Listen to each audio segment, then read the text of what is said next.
Magandang umaga po sa ating lahat, mga kapatid. Magandang umaga po, Father Vic. Araw ng Lunes, panibagong pagsisimula ng ating pagsisikap na makasunod at makapaglingkod sa ating Panginoon.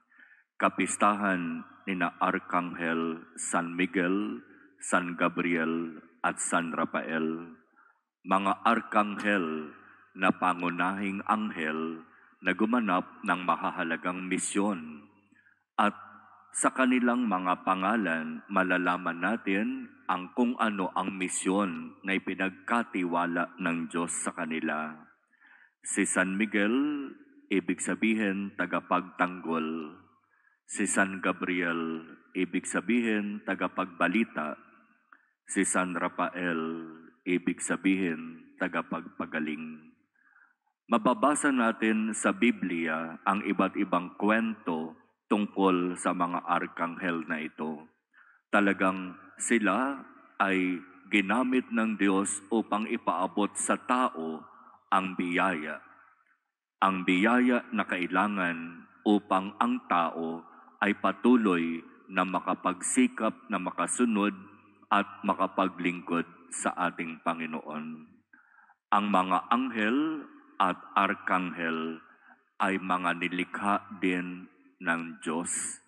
Pero sila yung tinatawag na nilikha na hindi nakikita, pero alam nating naririyan sila.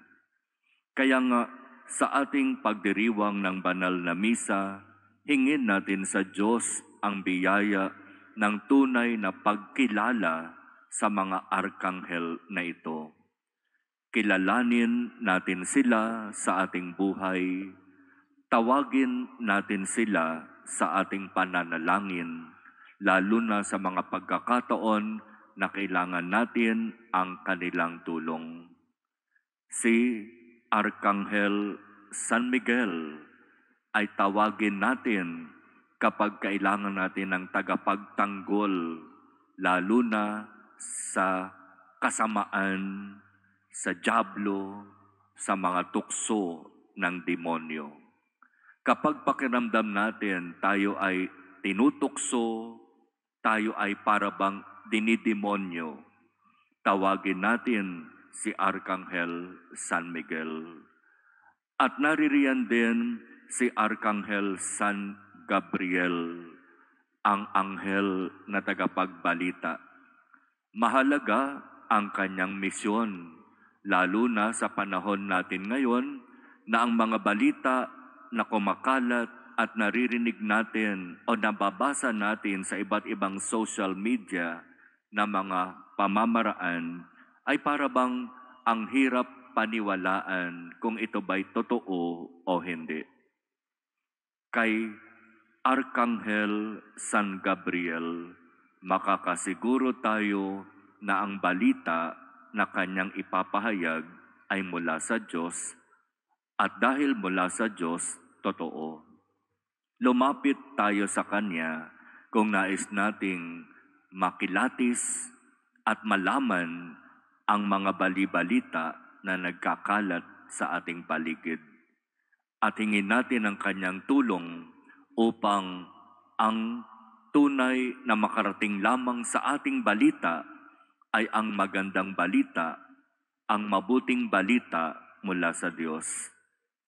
At sa mga pagkakataon na tayo ay nagkakaroon ng mga karamdaman o meron tayong mga mahal sa buhay o mga kaibigan na nais na tulungan, na sila'y maipagdasal, lumapit tayo kay Arkanghel San Rafael sapagkat iyon ang kanyang misyon.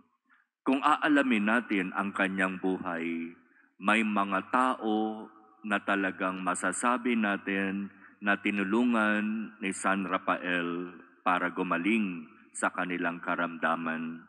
At mababasa natin sa Biblia ang kwento tungkol kay Tobit kung papaanong sa kanyang pagkabulag siya'y pinagaling ni Arkanghel San Rafael.